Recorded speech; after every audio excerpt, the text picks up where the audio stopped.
Em 1968, já consagrado no Brasil e no mundo, Tom Jobim conquistou o primeiro lugar no terceiro Festival Internacional da Canção, realizado no ginásio do Maracanãzinho, no Rio de Janeiro. Quando subiu no palco para receber o prêmio, levou uma vaia que durou 23 minutos. 23 minutos de vaia. É difícil imaginar a cena dele saindo sozinho do Maracanãzinho, triste, dirigindo o seu Fusca. Dentro do imenso túnel Rebouças, ele chorou um pouquinho, enquanto pensava, que loucura. É difícil hoje imaginar e acreditar que tudo isso tenha acontecido, mas aconteceu. Eu sou Flávio Mendes, músico e arranjador, esse é o Arranjo. Seja bem-vindo.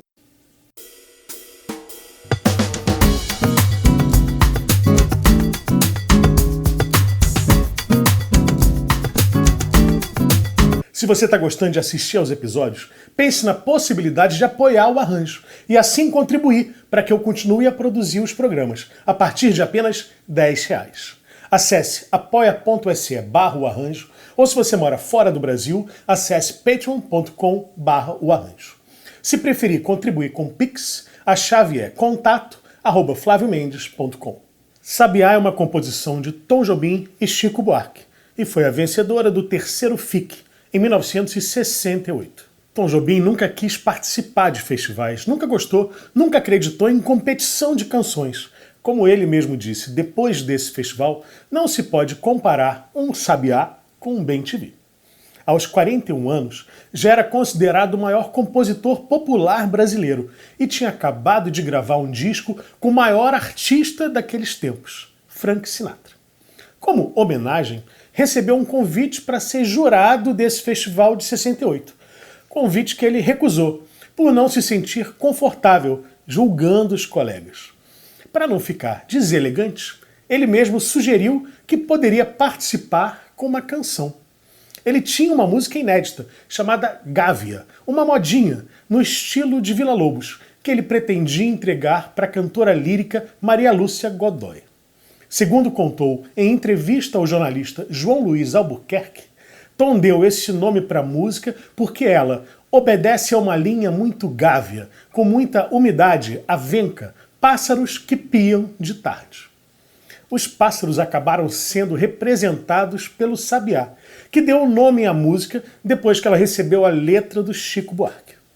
O Tom sabia que a música não era o que se chamava na época de música de festival, não tinha impacto. Era uma música introspectiva, complexa, não era para ganhar o festival. Ele estava tão confiante na derrota que apostou uma caixa de uísque com Vinícius de Moraes, apostou que não seria o vencedor e teve que pagar a aposta. Para interpretar a música no festival, Chico sugeriu às irmãs Sinara e Cibele, que já tinham cantado a sua música Carolina no festival do ano anterior.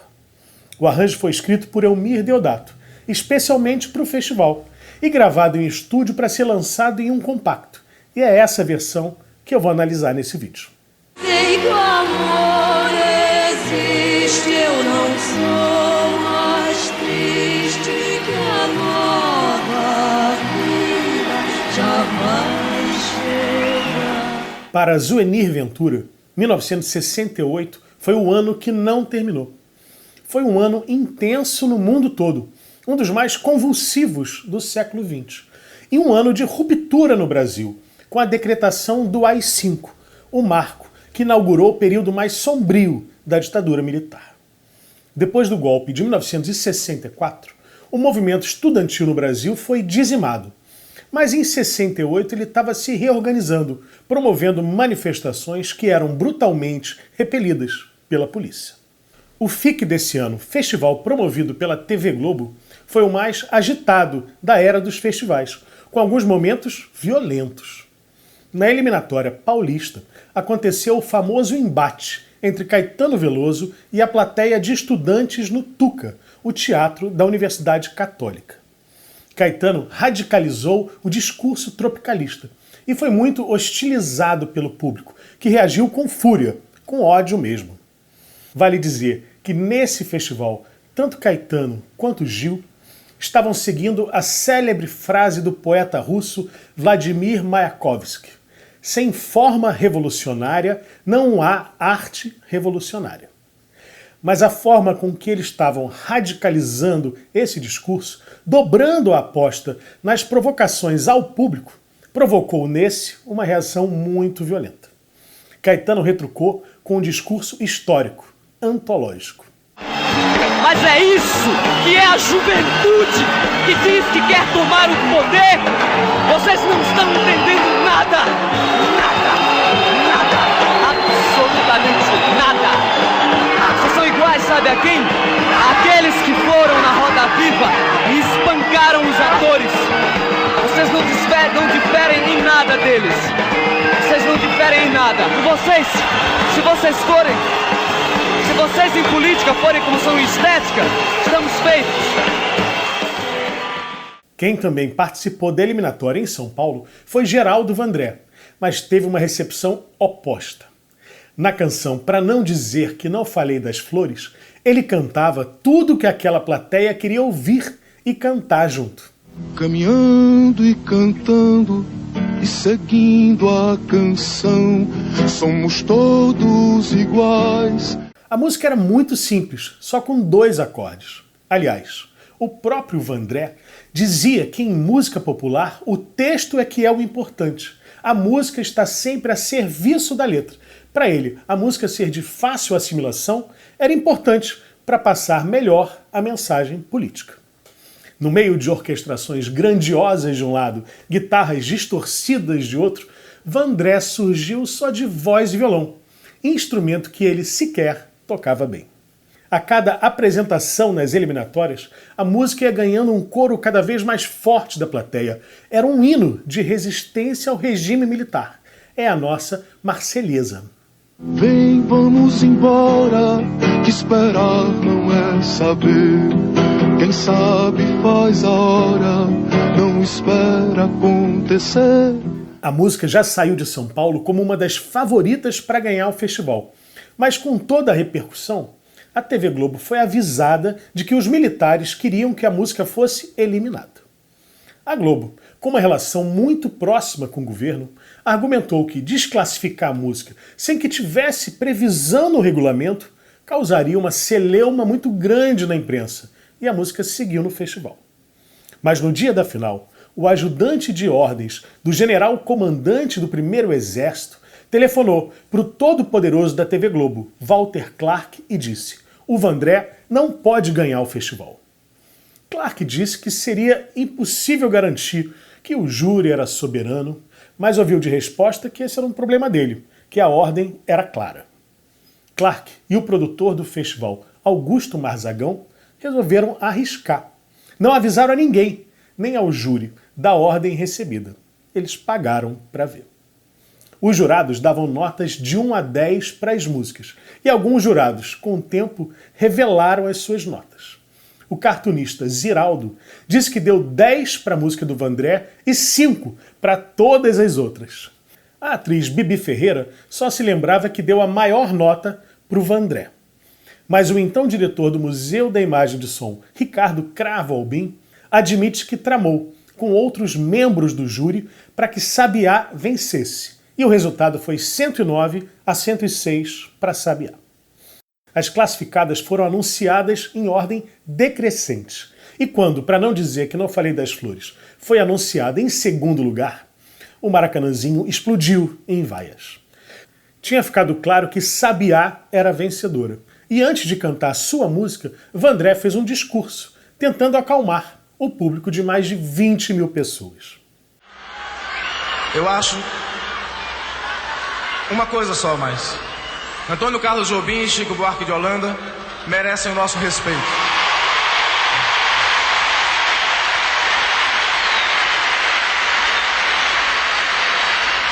A nossa função é fazer canções.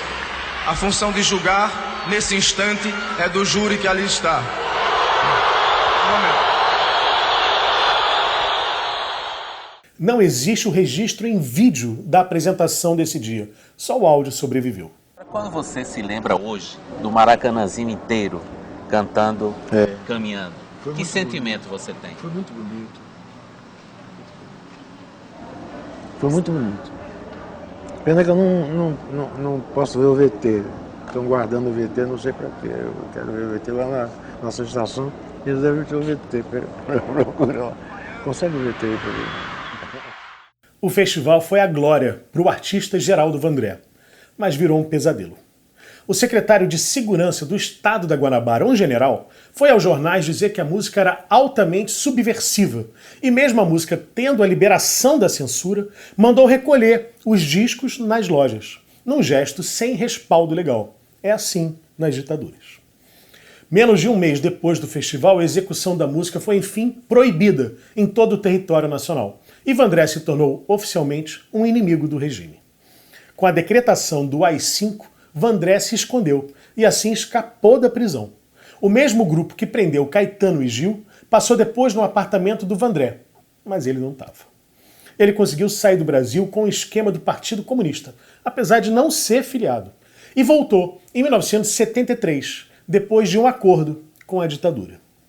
Nunca mais retomou a carreira artística, nunca mais cantou as suas músicas antigas e chegou a afirmar que Geraldo Vandré morreu.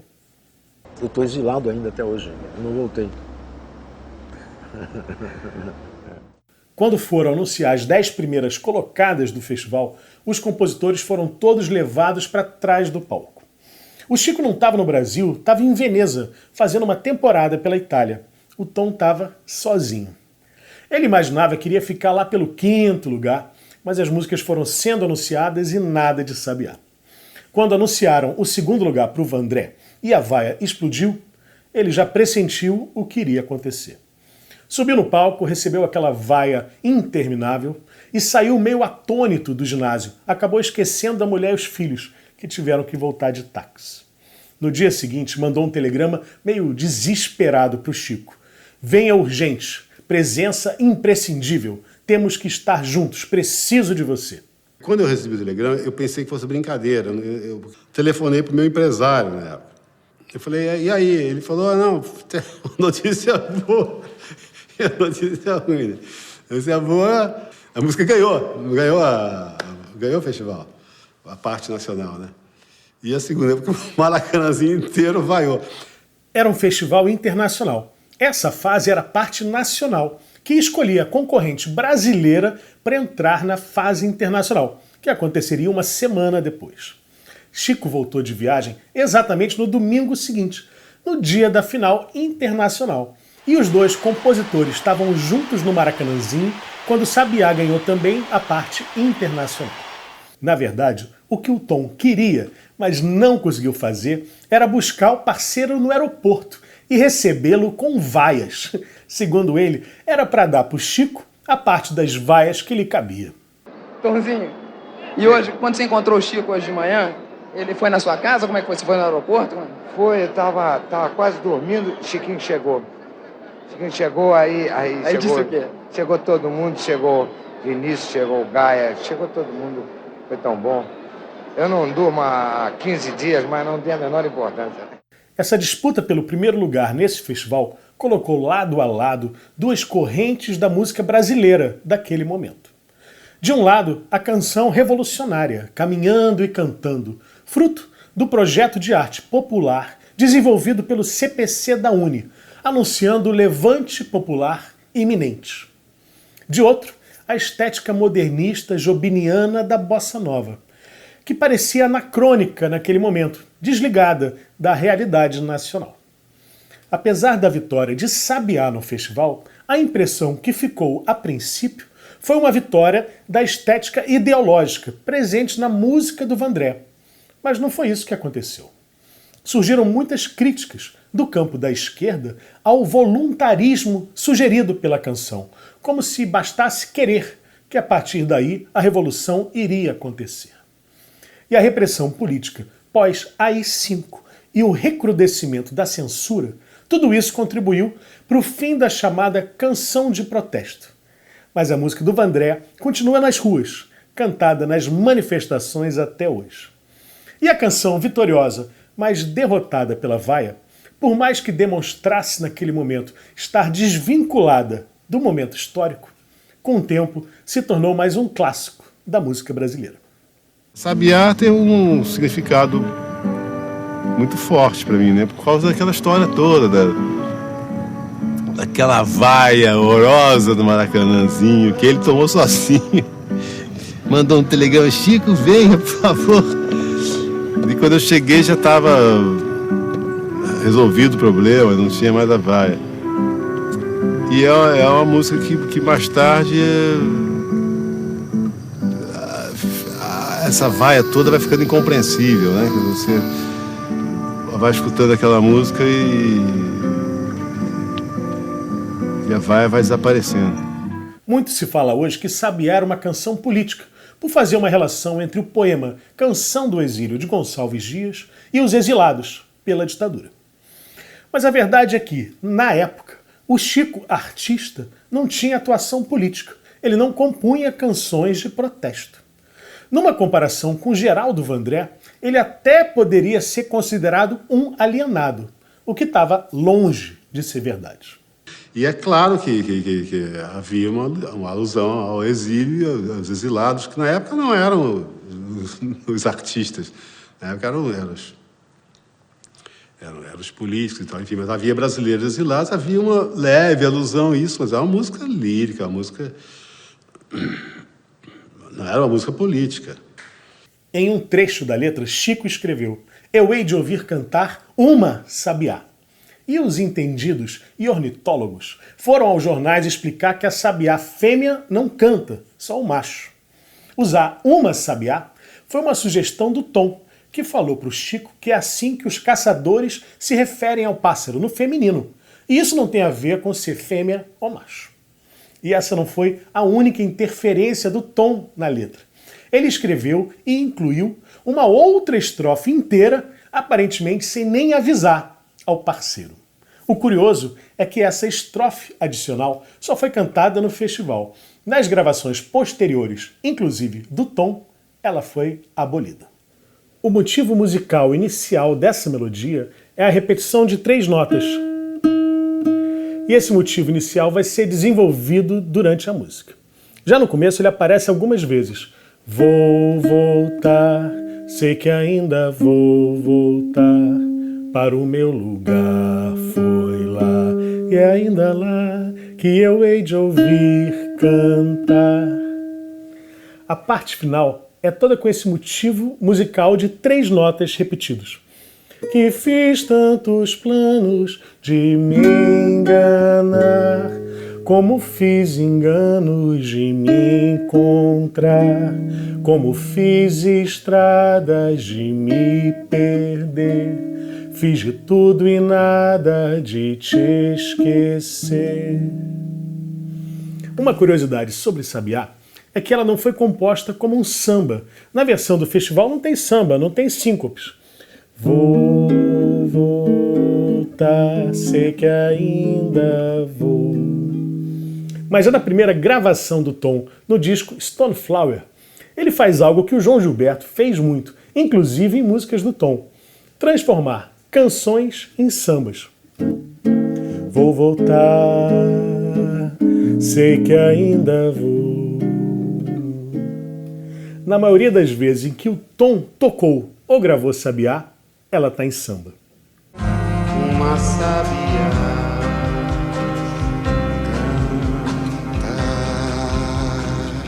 o meu sabiá.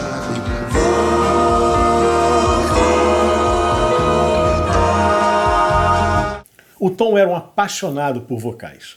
Na banda que ele montou e que o acompanhou nos últimos anos, a Banda Nova, eram 5 mulheres nos vocais, além do Danilo Caymmi, que além de tocar flauta, também cantava.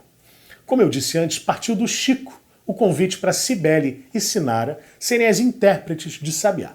Mas o arranjo vocal das 2 vozes é todo do Tom, que ensaiou por dias com as cantoras. Mas o Chico viajou, foi para a Itália, e o Tom ficava ensaiando, eu e a Cibele, na casa dele, ali na rua Cordajás. Então a gente ensaiou a Sabiá toda ali, todo dia, o Tom... Já o arranjo orquestral foi escrito por Elmir Deodato, um arranjador que foi bem próximo do Tom naquele período. O primeiro disco do Elmir, Inútil Paisagem, foi todo dedicado às composições do Tom. E depois do Festival de Sabiá, eles trabalharam muito juntos. Elmir escreveu os arranjos para o que seria o segundo disco do Tom com Frank Sinatra.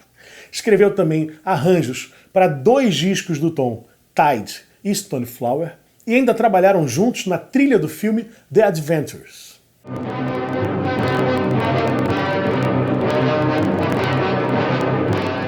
The Adventurers. Tem um detalhe na introdução de Sabiá que eu posso apostar, que não é arranjo, não é uma frase do Elmir, é da própria composição, é do Tom. É a frase que imita o canto de um sabiá. E é possivelmente uma homenagem do Tom a um dos seus mestres, Villa-Lobos. Villa usava instrumentos tradicionais de orquestra para reproduzir sons da floresta e usou a flauta para reproduzir o canto do uirapuru.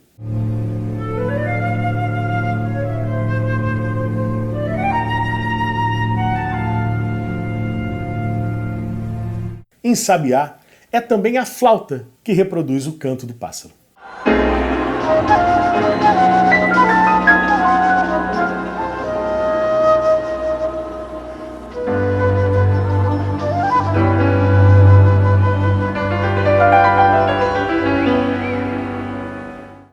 Sabiá é uma música em 3 partes, A, B, C, todas começando da mesma forma. Vou voltar, sei que ainda vou voltar. Mas cada uma com um desenvolvimento diferente. Nesse arranjo, Elmir Deodato faz uma introdução com aquela citação do canto do sabiá e segue a letra do Chico toda, as partes A, B e C. A música volta para a parte A e não faz a parte B, vai direto para a parte C, aqui com a letra que o Tom escreveu e que não aparece mais em gravações posteriores. E a música termina com um grande tut da orquestra. Tut significa todos, todos tocando junto para um final apoteótico. Aliás, o começo também é um momento em que a orquestra toca um pouco mais forte, partindo de um acorde bem dissonante. A flauta reproduzindo o canto do sabiá. Frases descendentes com madeiras e trompete com surdina, e depois repetida com as cordas. Frase nas madeiras e trompete com base harmônica de metais. A música começa só com vozes e contrabaixo, tocando a maioria das notas no contratempo.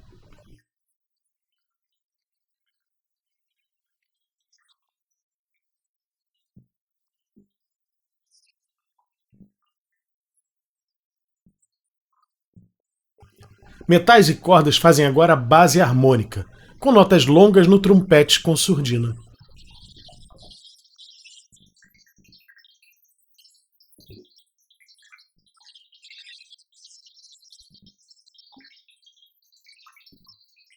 Contracantos nas cordas.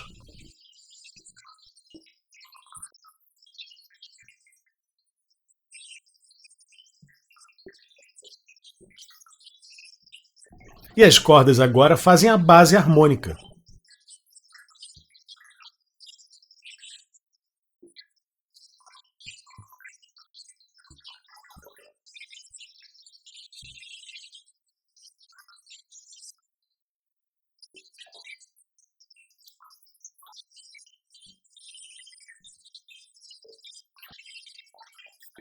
Ataque forte dos metais, com trompete dobrando a melodia. Frase de flauta e trompete oitavados. Trompete com surdina fazendo uma segunda voz, no mesmo ritmo da melodia.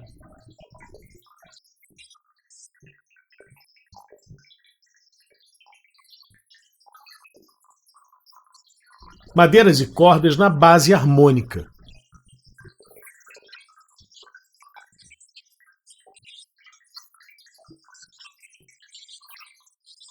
Madeiras e cordas agora em intervalos de quartas.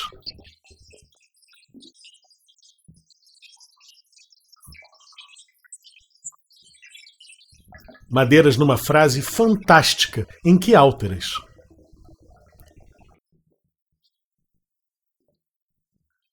Contracanto das cordas agora começando mais para o grave.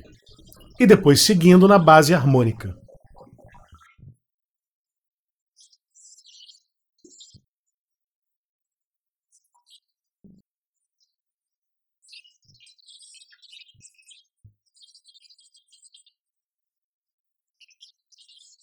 Trompete com surdina de novo em notas longas.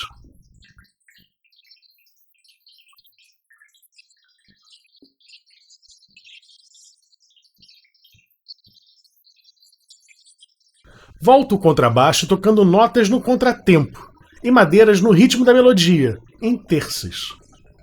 Sinara e Cibele agora cantam a duas vozes.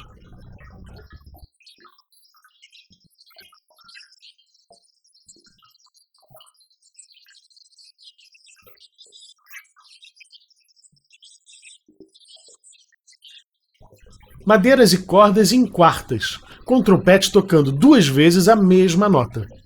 As vozes fazem um cânone.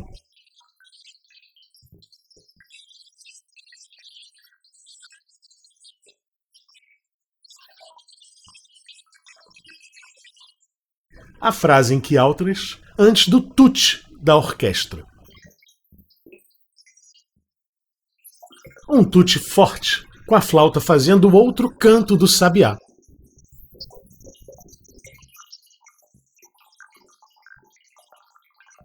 Bom, esse foi o arranjo. Se você gostou, dá um like, se inscreve no canal, compartilhe o vídeo e pense na possibilidade de ser um apoiador do programa a partir de apenas R$10. Acesse apoia.se/arranjo ou se você mora fora do Brasil, acesse patreon.com/arranjo. Se preferir contribuir com o Pix, a chave é contato@flaviomendes.com. Muito obrigado, até uma próxima. Todos nós, compositores que estávamos ali no Maracanãzinho, assistindo essa cena inimaginável. Se você reparar, você vai ver que essa geração dos festivais encerrou seu ciclo ali. Todo mundo pensou a mesma forma. Isso virou um circo romano.